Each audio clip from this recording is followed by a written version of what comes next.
Conventional wisdom warns against looking back at those who broke you.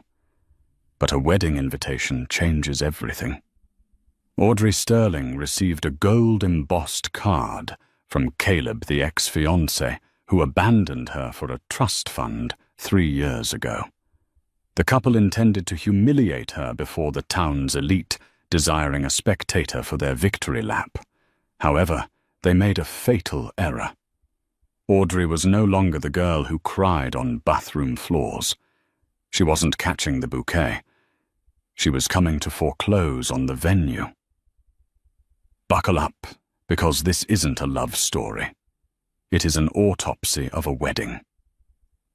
The envelope felt heavy in Audrey Sterling's hand, the kind of weight that screams old money and desperate overcompensation. It was cream-colored, textured like linen with calligraphy so ornate it was almost illegible. But the names were clear enough. Mr. Caleb Montgomery and Miss Tiffany Roach. Audrey sat at her glass desk in her corner office in downtown Seattle, the rain streaking the windows behind her. It had been 3 years. 3 years since Caleb had sat her down in their cramped apartment and told her that he needed more. He hadn't just broken up with her, he had dismantled her. He told her she was too safe, too pedestrian, and frankly, not the kind of woman a Montgomery brings home to mother. 2 weeks later, he was seen on Instagram with Tiffany Roach, a pharmaceutical heiress with a laugh too loud for polite society and a reputation for stealing things she didn't need. "You're not going," her assistant Sarah said, peering over her shoulder at the invite. "Tell me you are not going to let those vultures pick at your bones." Audrey flipped the card over. There was a handwritten note on the back in Tiffany's distinct bubbly scrawl. "Audrey, we'd love for you to come. No hard feelings, right? It would mean so much to Caleb to see you support us. Plus we have an open bar." The winking face was the dagger. It implied Audrey needed free alcohol to cope. It implied Audrey was still the broke law student Caleb had abandoned. What Tiffany and Caleb didn't know, what nobody in their circle knew, was that Audrey's life had pivoted violently after the breakup. Pain is a hell of a fuel. Audrey hadn't just finished law school. She had specialized in high-stakes corporate forensic accounting. She spent her days hunting down hidden assets for federal investigations. She didn't just read balance sheets, she weaponized them. And recently her firm had been looking into a shell company called Obsidian Holdings, a company that coincidentally was the primary financial vehicle for the Roche family fortune. Audrey opened her laptop. She typed in Caleb Montgomery. He was listed as a strategic consultant for Roche Pharma now. Of course he was. "I'm going," Audrey said, her voice dropping an octave. "Why?" Sarah gasped. To throw wine on her dress. "No." Audrey smiled, but it didn't reach her eyes. "Because I did a title search on the venue listed here. The Montgomery estate at Blackwood. It's their ancestral home. But according to the county clerk, the property taxes haven't been paid in 4 years. Audrey tapped the invitation against her chin. "They aren't just getting married, Sarah. They're merging 2 sinking ships and painting them gold. And they invited me to watch. I think it's only polite I show up with a gift." She picked up her phone and dialed a number. "Declan. It's Audrey. I got the invite. You were right. I'm in." The wedding was set for a crisp Saturday in October.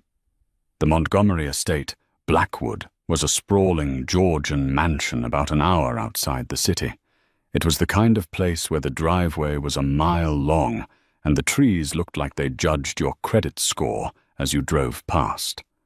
Audrey arrived in a rented vintage Aston Martin. She stepped out, smoothing down her dress. She had debated wearing black too cliché, red too desperate. Instead, She wore a deep emerald green silk gown that fit her like a second skin. It was elegant, understated, and cost more than Caleb's first car. As she handed the keys to the valet, she saw the heads turn. The whispers started immediately. "Is that her? The ex, why is she here? She looks expensive." Audrey walked up the stone steps, chin high. She spotted Victoria Montgomery Caleb's mother, holding court near the entrance. Victoria was a woman who wore pearls like armor. When she saw Audrey, her smile faltered for a fraction of a second before snapping back into a rictus of fake hospitality. "Audrey," Victoria cooed, stepping forward but not offering a hug. "We were surprised you accepted. Bold choice." "Victoria," Audrey nodded. "Tiffany insisted. I couldn't say no to such a heartfelt plea for support." "Well," Victoria sniffed, looking Audrey up and down, searching for a loose thread, a scuff, anything to criticize. Finding nothing, she gestured to the side. "The friends of the groom are seated in the back near the kitchen entrance. We had to squeeze so many dignitaries in, you understand." "Perfectly," Audrey said. "I prefer a vantage point where I can see everything." She walked into the garden where the ceremony was to be held. It was excessively lavish. Thousands of white roses, a string quartet playing Taylor Swift covers, and enough crystal to blind a pilot. Standing near the altar, looking nervous and sweating through his custom Armani suit, was Caleb. He looked older, tired. The charm that had once blinded Audrey seemed to have eroded, revealing the weak chin beneath. When he locked eyes with Audrey, he froze. He clearly hadn't expected her to actually show up. He looked terrified. Good, Audrey thought. She took her seat in the back row as instructed. Next to her sat a man in a dark suit, looking bored. It was Declan Caleb's estranged cousin, the black sheep of the family because he chose to be a mechanic rather than pretend to run a hedge fund. "You actually came," Declan whispered, not looking at her. "You're a masochist, Sterling." "I'm a connoisseur of train wrecks, Declan," she whispered back. "Did you bring the file?" Declan tapped the inside of his jacket. "USB drive. Right here. You sure about this? Once we do this, there's no going back. You burn this bridge. You burn the whole town." "They invited me to humiliate me, Declan," Audrey said, her eyes fixed on the altar where Tiffany was about to make her entrance. "They wanted to show me I wasn't good enough for this family. I'm just going to prove them right. I'm not good enough for them. I'm better." The music swelled. The crowd stood. Tiffany Roach appeared at the top of the aisle. Her dress was massive, an explosion of tulle and lace that cost 6 figures. She looked triumphant. As she walked down the aisle, she scanned the crowd, her eyes landing on Audrey in the back row. Tiffany smirked. It was a small, nasty little twist of the lips.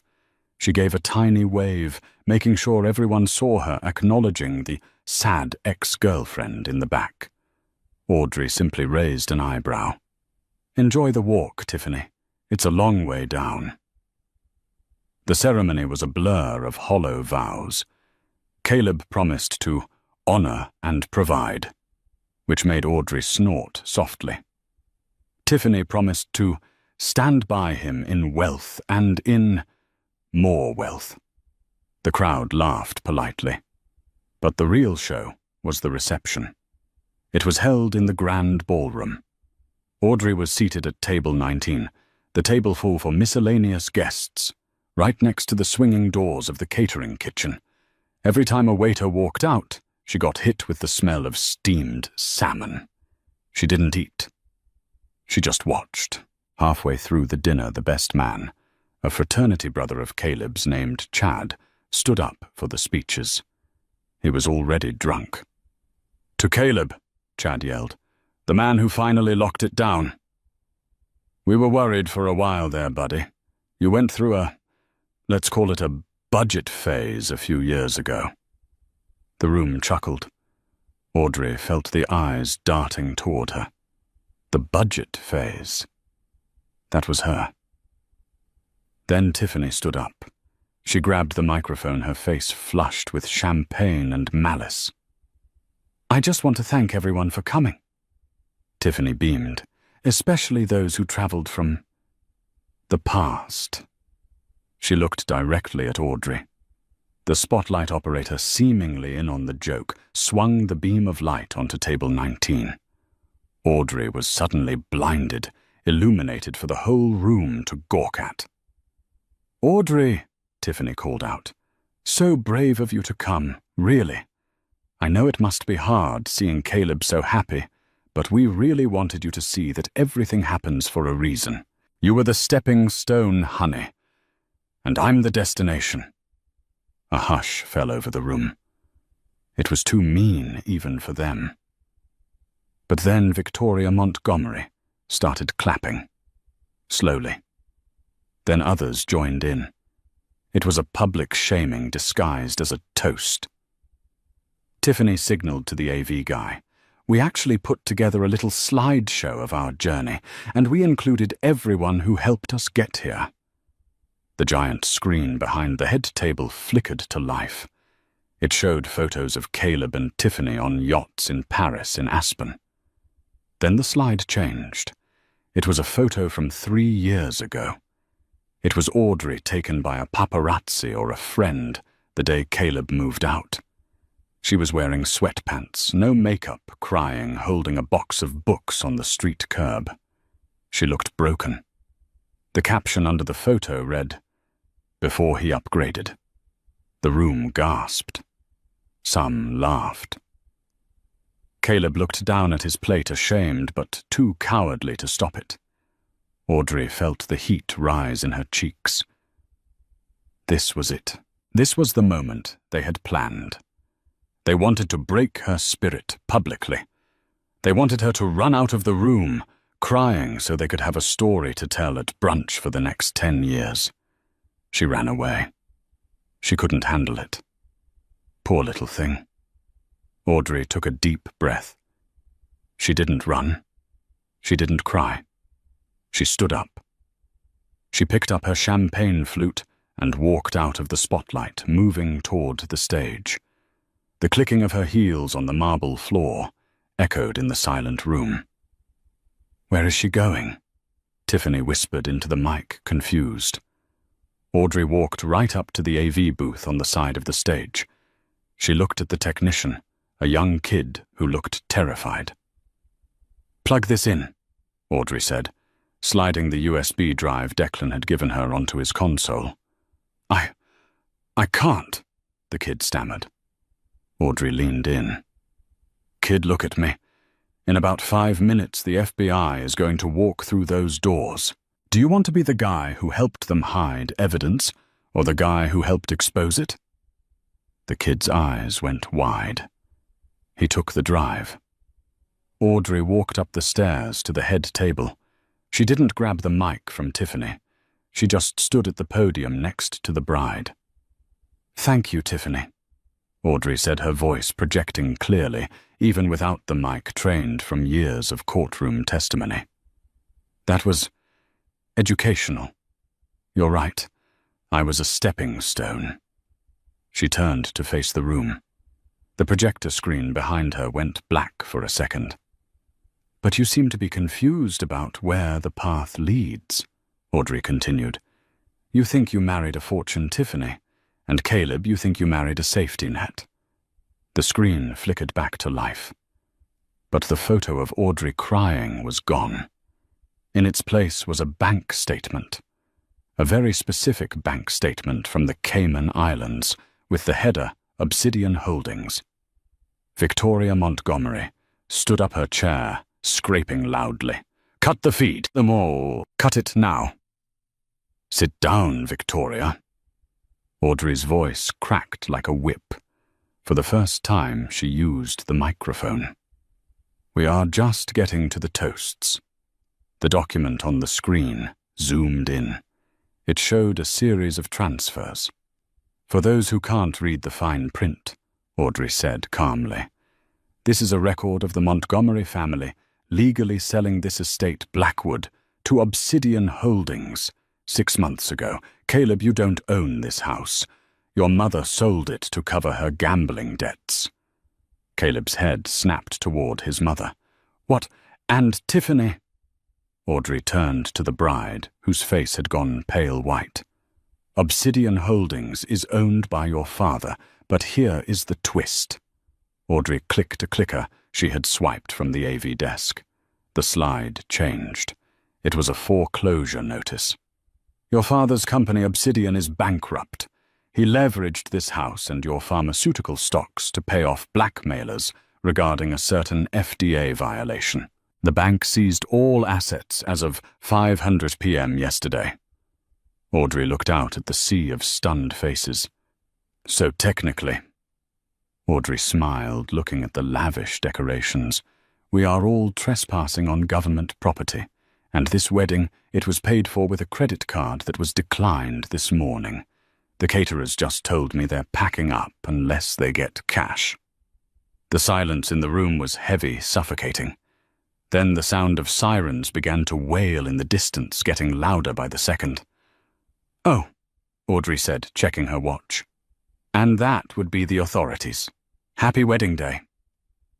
The sirens weren't just a threat in the distance anymore. They were a cacophony right outside the leaded glass windows of the ballroom. Blue and red lights washed over the terrified guests, turning their expensive faces into ghostly masks. Inside the room, the silence that followed Audrey's speech broke into absolute bedlam. It started with the staff. The head of catering, a stern man named Mario, who had been eyeing the open bar tab with suspicion all night, snapped his fingers. Immediately the waiters stopped pouring. One waiter holding a tray of filet mignon literally turned around mid-step and walked back into the kitchen. "Excuse me," Victoria Montgomery shrieked, her voice cracking. "Where are you going with that? My guests are hungry." "The credit card on file was just declined, Mrs. Montgomery," Mario said, his voice carrying over the murmurs of the crowd. "And based on what the lady on stage just said, I'm not serving another crumb until I see cash. 50,000. Now." Victoria fumbled with her clutch, her hands shaking so violently she dropped her lipstick. She looked at her husband, Preston, but he was staring at his phone, his face grey. "Preston, do something. My accounts are frozen," Preston whispered, the horror dawning on him. "Victoria, the app won't let me log in." On the stage, Tiffany Roche had abandoned the blushing bride act. She turned on her father, Richard Roche, who was sitting at the head table loosening his tie, as if he couldn't breathe. "Daddy," Tiffany hissed, her voice low and dangerous. "What is she talking about? What does she mean, bankrupt? You told me the merger with Caleb's family would fix the liquidity issue. Richard Roche, a man who usually projected the arrogance of a king, looked like a cornered rat." "It's a mistake, Tiff. Just a clerical error. That woman is lying." He pointed a trembling finger at Audrey. "She's a bitter, jealous ex-girlfriend making up stories." Audrey didn't flinch. She simply leaned into the microphone again. "Agent Miller," she called out calmly, "you can come in now." The double doors at the back of the ballroom burst open. It wasn't the local sheriff. It was a team of federal agents in windbreakers labeled FBI, Financial Crimes Division. The room erupted in screams. Socialites in Louboutins scrambled over chairs to get away from the head table. It was a stampede of silk and panic. Leading the agents was Agent Miller, a tall woman with a no-nonsense bun. She walked straight towards her, the head table ignoring the chaotic guests. "Richard Roche," Miller barked, "you are under arrest for securities fraud, embezzlement, and operating a Ponzi scheme. Victoria Montgomery, you are being detained for questioning regarding money laundering and conspiracy." Conspiracy? Victoria gasped as an agent grabbed her wrist. I am a victim. I didn't know. You signed the deed transfer, Victoria, Audrey said, from the stage looking down at her former mother-in-law. You sold this house to a shell company to hide assets from the IRS. That makes you a co-conspirator. You didn't just sell the house. You sold your freedom. Caleb stood frozen in the center of the storm. He looked from his mother being handcuffed to his father-in-law, being read his rights. Then he looked at Tiffany. Tiffany wasn't looking at him with love. She was looking at him with pure, unadulterated hatred. You said you had money, Tiffany screamed at him, shoving his chest. You said the Montgomery Trust was ironclad. You told me we could pay off my dad's investors with your family's capital. Me, Caleb yelled back, his voice cracking. You said you were the heiress. You said this wedding was a write-off.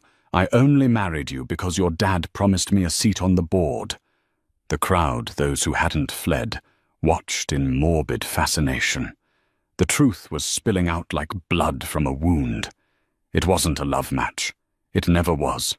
It was a transaction. Two drowning families grabbing onto each other, hoping the other would float. Audrey stepped down from the stage.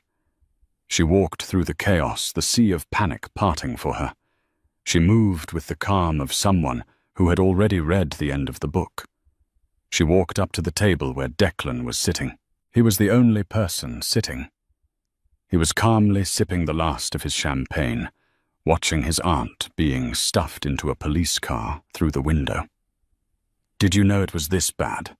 Declan asked, gesturing to the madness. I knew about the fraud, Audrey said, taking a seat next to him. But the fact that they are turning on each other this fast, that's just a bonus. So, Declan swirled his glass. Who actually owns the house now? Technically, the Department of Justice seized it about 20 minutes ago, Audrey explained. But since my firm was appointed as the forensic auditors for the receivership, I'm technically the custodian of the property until the trial. Declan laughed a rich, genuine sound. So you're in charge. I'm in charge, Audrey confirmed. Suddenly, a shadow fell over the table. It was Caleb. He looked wrecked. His tie was crooked, his hair disheveled, and his eyes were wide with a mix of fear and desperation. He ignored Declan. He looked only at Audrey. Audrey, he breathed. Audrey, you have to help me. Audrey looked up at him, her expression unreadable. Help you, Caleb? I just got your mother arrested. I don't think I'm the help you're looking for. I didn't know, Caleb pleaded, dropping to his knees. It was a pathetic sight, the golden boy on his knees in a tuxedo, begging the girl he threw away. I didn't know about the fraud. I didn't know about the shell companies. I just signed what they told me to sign. You know me, Audrey. I'm not a criminal. I'm just stupid with numbers. You used to do my taxes. I did, Audrey said softly. I did your taxes. I cleaned your apartment. I proofread your emails so you'd sound smart to your bosses. I did everything for you, Caleb. Yes? Caleb seized on this. Exactly. We were a team. Look, I made a mistake. A huge mistake. Tiffany, she's a monster. She tricked me.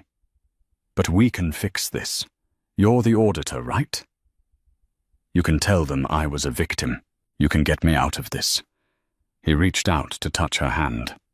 Audrey pulled her hand away as if he were burning hot. Caleb, she said, her voice dropping to a whisper that cut through the noise of the room. Do you remember the last thing you said to me when you kicked me out? You said I lacked vision. You said I was holding you back from your potential. Caleb flinched. Well, Audrey gestured to the police lights flashing against the walls. I think you've finally reached your potential. You're not a victim, Caleb. You're a co-conspirator. I saw your signature on the Obsidian Holdings board minutes. You accepted a salary from a bankrupt company. That's fraud. I can testify against them. Caleb wept. I'll give you anything.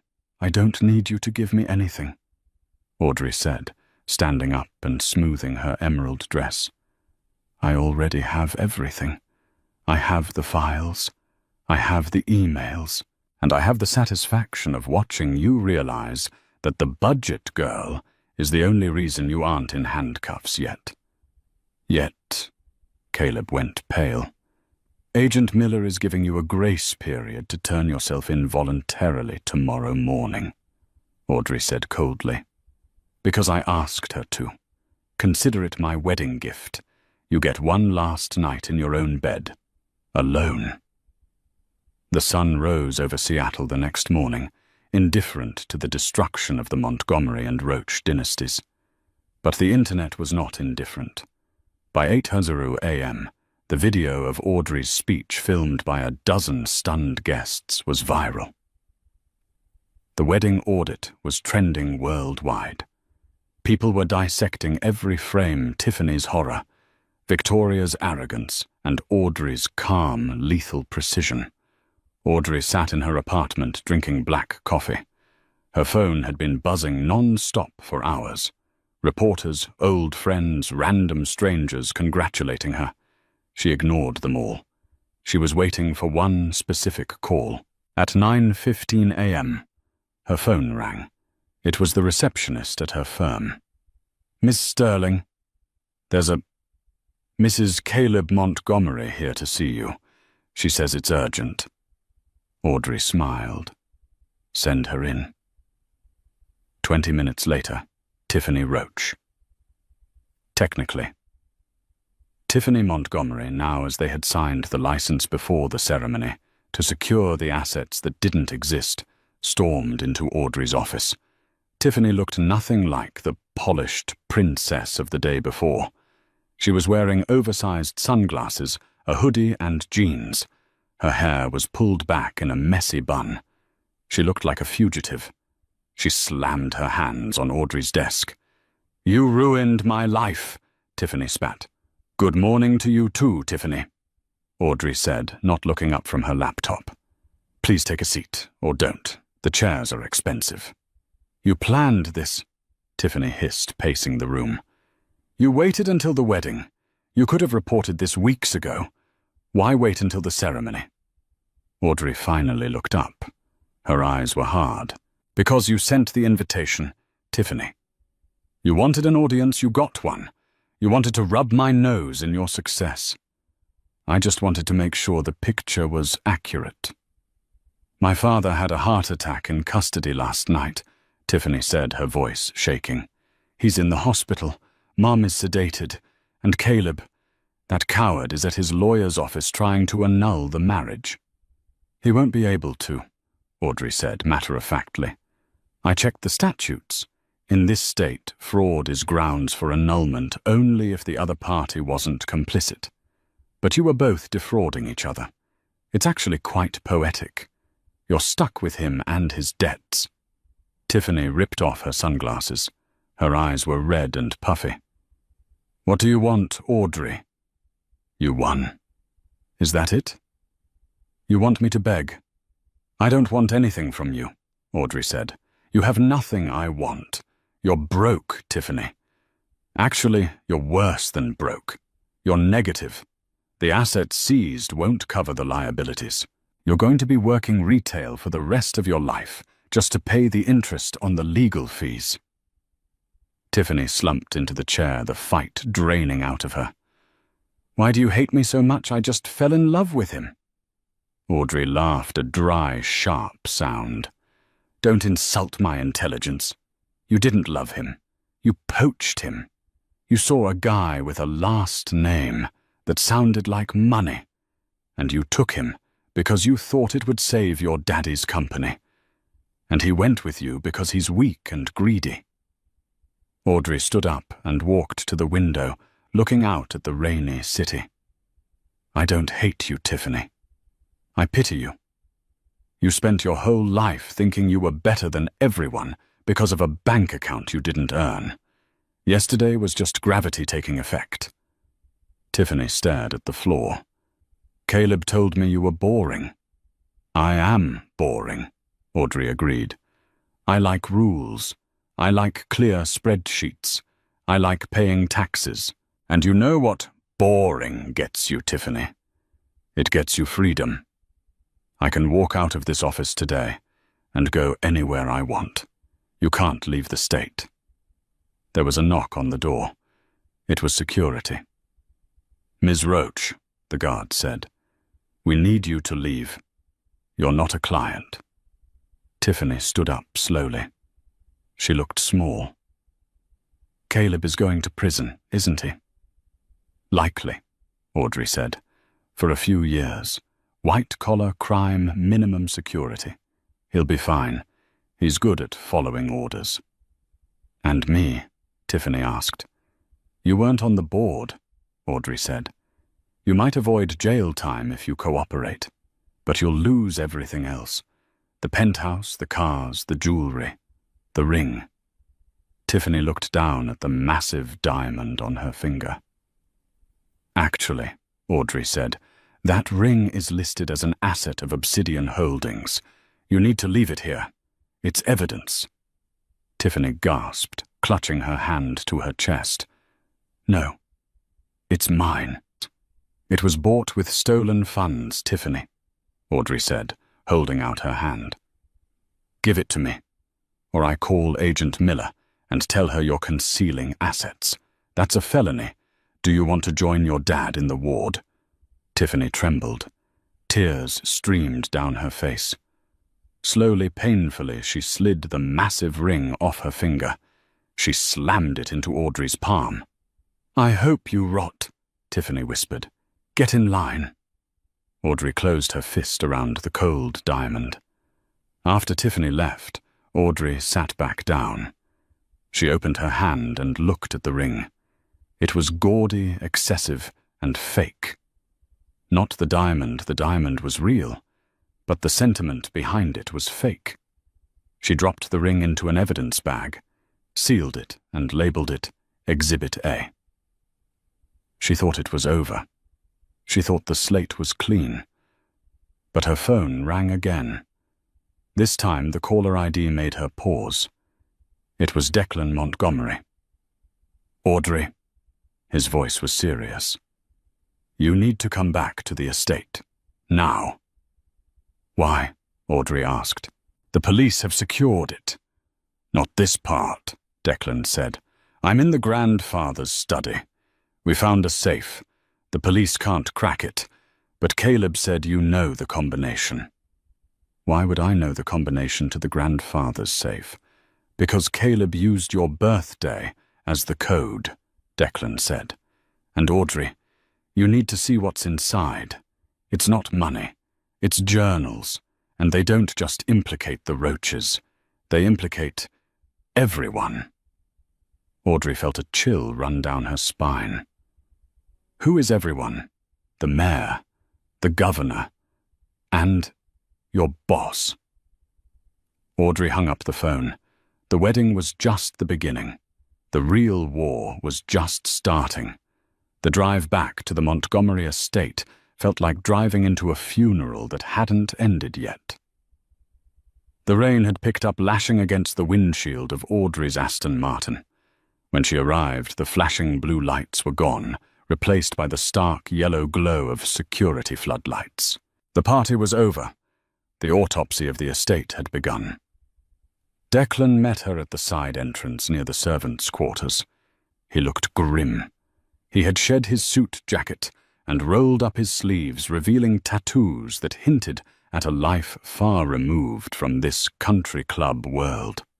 The police cleared out an hour ago, Declan said, leading her through the dark, echoing hallways. They sealed the main office, but they missed the grandfather's private study. Caleb always said the old man didn't trust banks. He trusted steel. They entered the study. It smelled of old leather and cigars.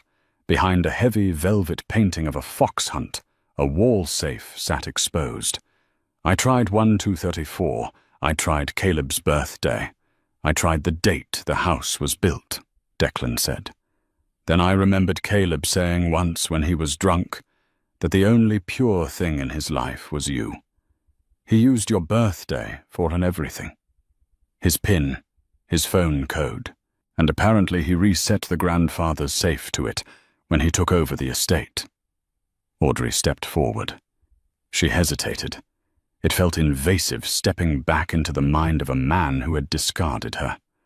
She typed in the digits 0412. The mechanism clicked. A heavy thunk echoed in the room. The door swung open. Inside there were no stacks of cash or gold bars. There were 3 leather-bound notebooks and a stack of external hard drives. Audrey pulled out the top notebook. It was a ledger, handwritten. She flipped through the pages, her forensic eye scanning the columns. Dates, amounts, initials. "What is it?" Declan asked, leaning over her shoulder. "It's a bribe ledger," Audrey whispered, her blood running cold. "These are payoffs.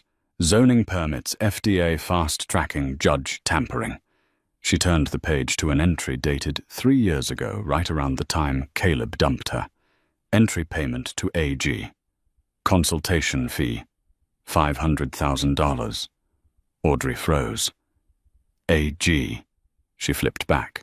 The initials appeared over and over again. AG was receiving massive payouts from the Roche family fortune for protection services. "Who is AG?" Declan asked. Audrey felt nauseous. She grabbed the desk for support. "Arthur Garrison." Declan frowned. "The managing partner of your firm, your boss, my mentor," Audrey corrected, her voice trembling with rage. "The man who hired me when no one else would. The man who assigned me to the Roche investigation." She grabbed the hard drive and plugged it into Declan's laptop. She bypassed the encryption sloppy work, likely Caleb's doing, and opened the emails. There it was, an email chain between Richard Roche and Arthur Garrison. Subject, the girl. From AG to R. Roche. "Richard, you've missed 3 payments. My patience is wearing thin.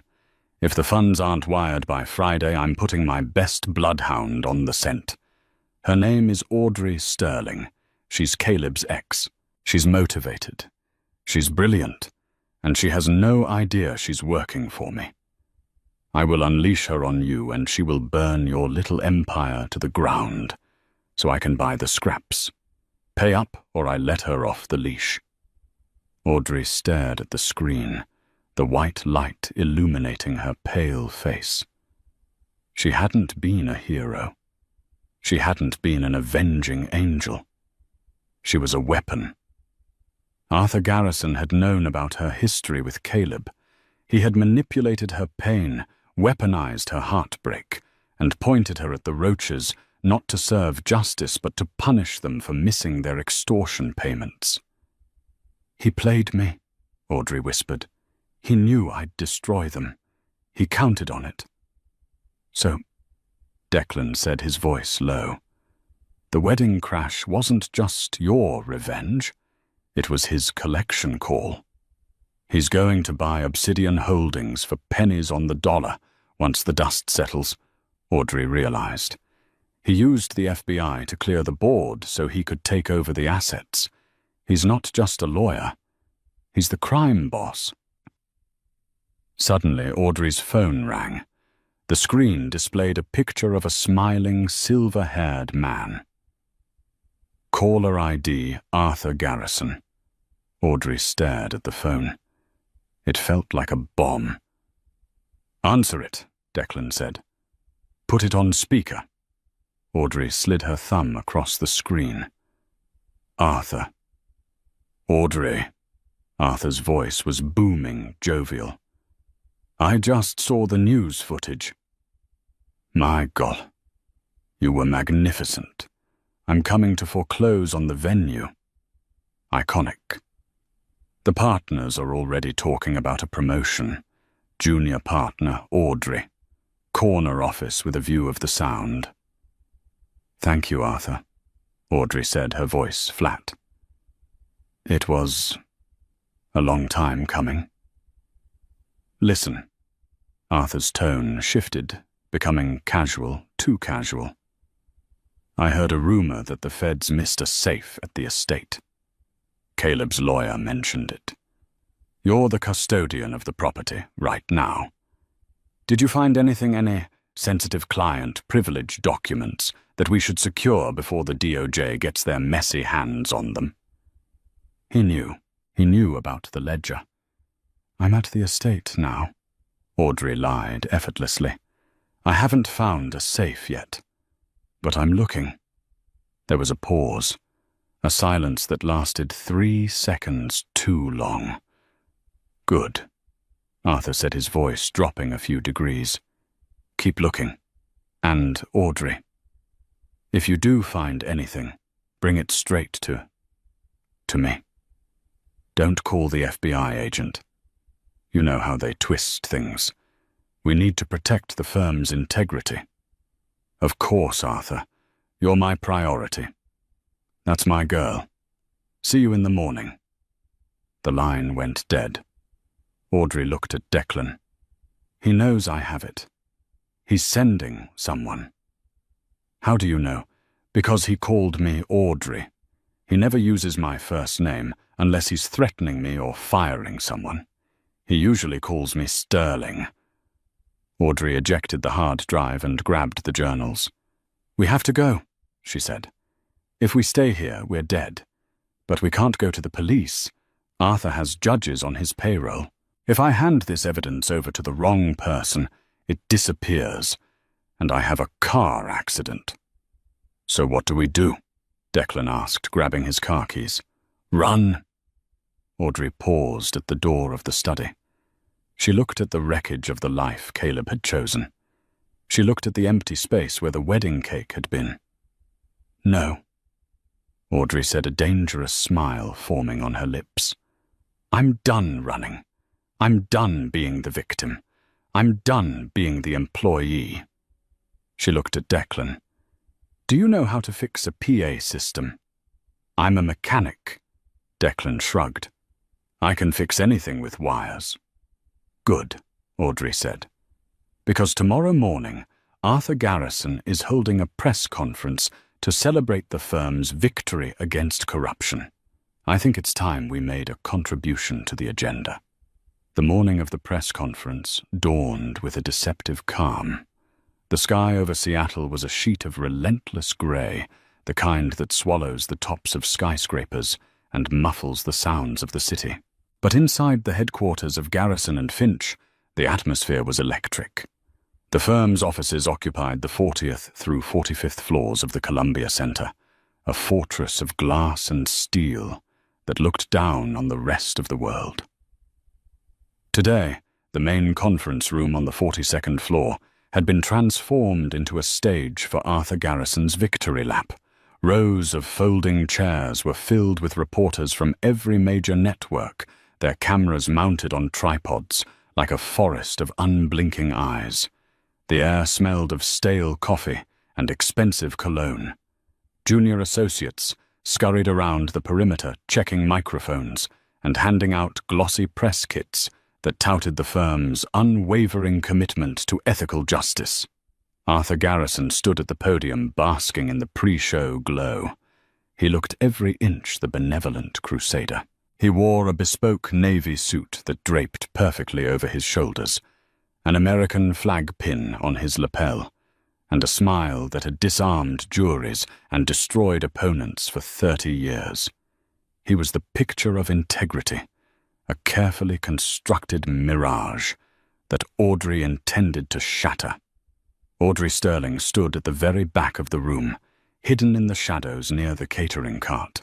She was wearing the same emerald green silk dress she had worn to the wedding the night before. It was wrinkled now, and she hadn't slept in 24 hours, but she felt a strange, vibrating energy coursing through her. It was the adrenaline of the hunt.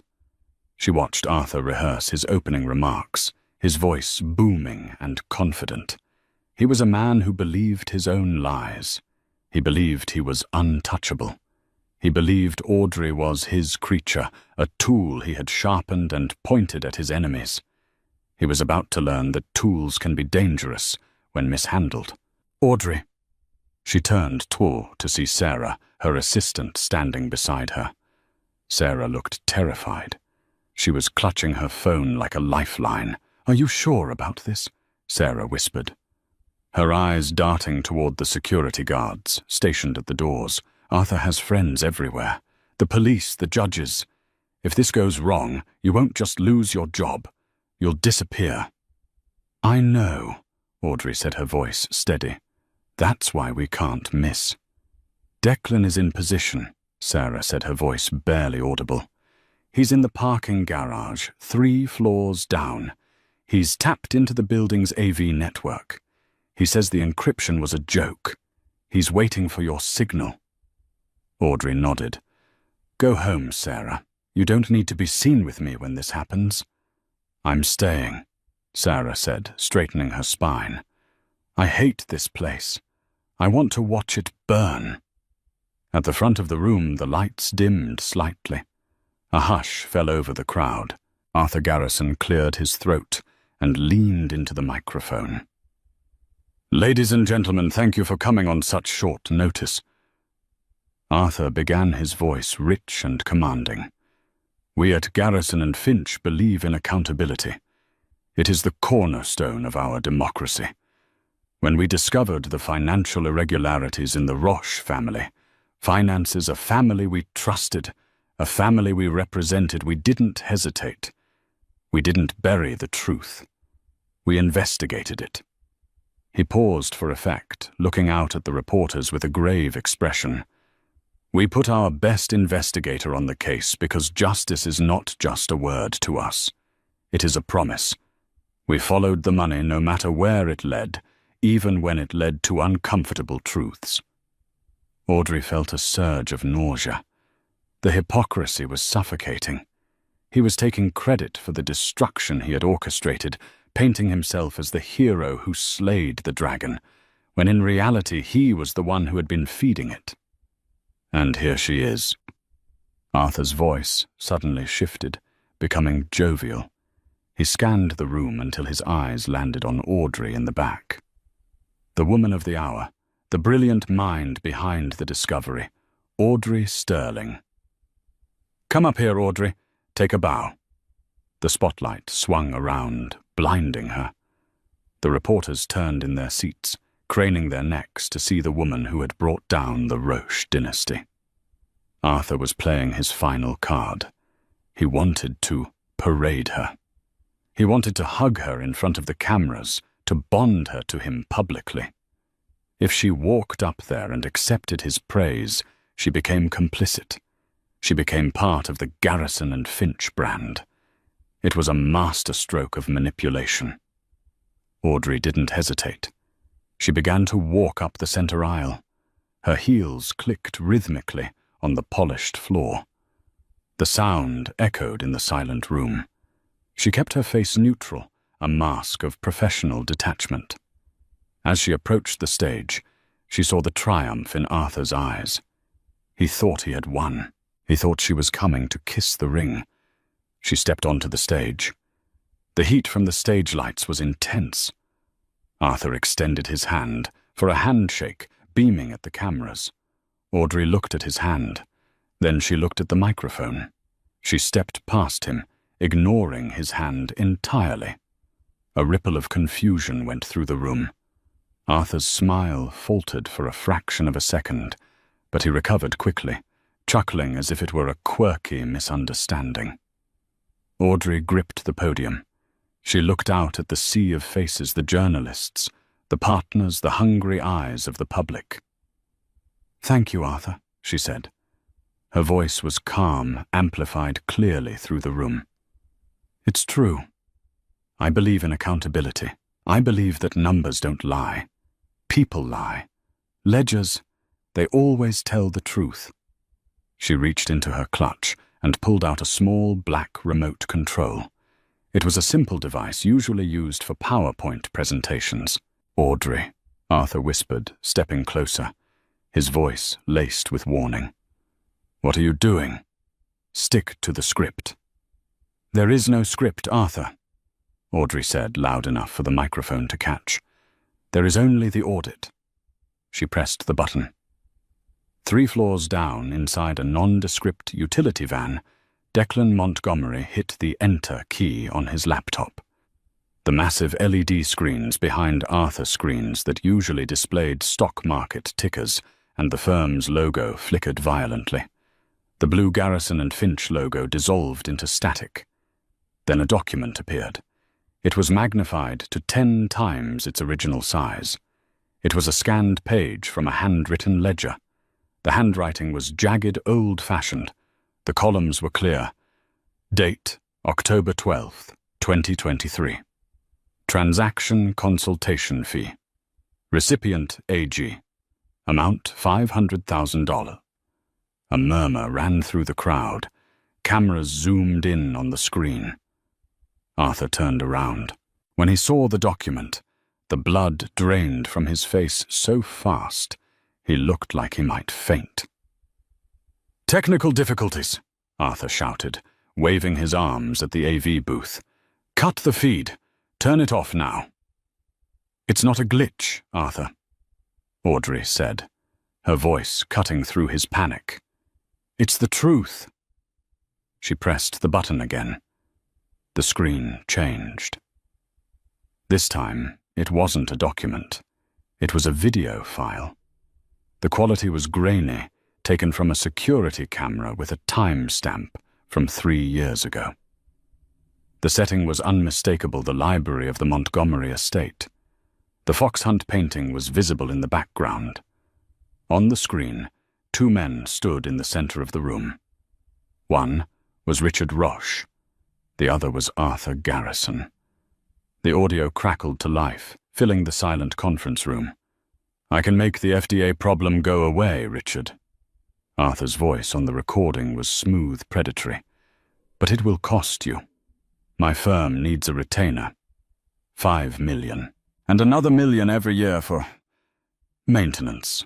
That's extortion, Arthur, Richard Roche's voice replied. Call it what you want, Arthur said, picking up a briefcase from the desk. But without me, you're in federal prison. With me, you're a philanthropist. Your choice. The video froze on the image of Arthur Garrison smiling as he accepted the briefcase. The room erupted. It was chaos.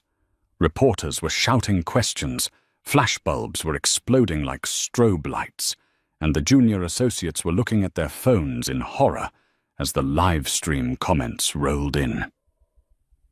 She's lying. Arthur screamed, his composure shattering completely. He lunged for the microphone, his face twisted in a snarl. This is a fabrication. It's a deep fake. She's a disgruntled employee. She's mentally unstable. Audrey didn't flinch. She simply sidestepped him, moving with the grace of a matador. I have submitted the digital forensic logs to the FBI, the SEC, and the New York Times, she said, speaking directly into the camera lens, addressing the millions watching at home. The email chains, the offshore bank transfers, and the voice recordings from the safe you tried to have me destroy. It's all there. Arthur grabbed her arm. His grip was bruising.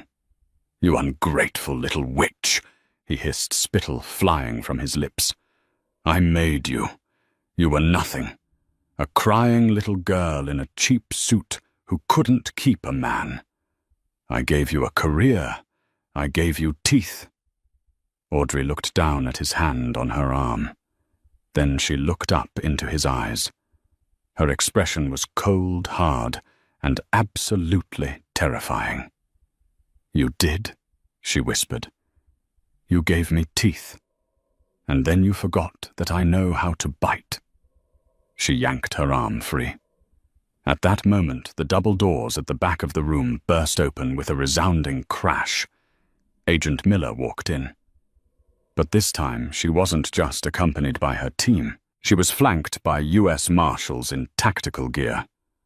Arthur Garrison, Agent Miller's voice was a thunderclap. Step away from the podium. Keep your hands where we can see them." Arthur looked at the doors. He looked at the window, his eyes darting frantically, as if calculating the fall. He looked back at his partners, who were already backing away from him, distancing themselves from the blast zone. He was alone. "This is a mistake," Arthur wailed as the marshals swarmed the stage. "I am a pillar of this community. You can't touch me." They grabbed him. He fought, kicking and screaming, stripping away the last shreds of his dignity.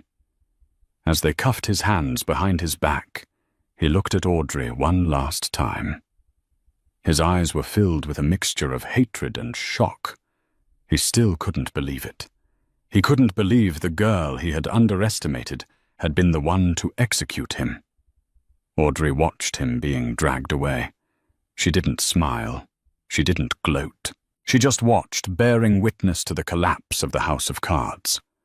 The room slowly quieted as the marshals exited with their prisoner. The reporters, sensing the shift, turned their cameras back to the stage. They were waiting for a statement. They were waiting for the soundbite. Audrey stood alone at the podium. She looked tired. She looked invincible. She leaned into the microphone one last time. "My name is Audrey Sterling," she said, her voice echoing with finality. "And this investigation is closed." She turned and walked off the stage, leaving the microphone live, feeding back a high-pitched whine that signaled the end of the broadcast. 6 months later.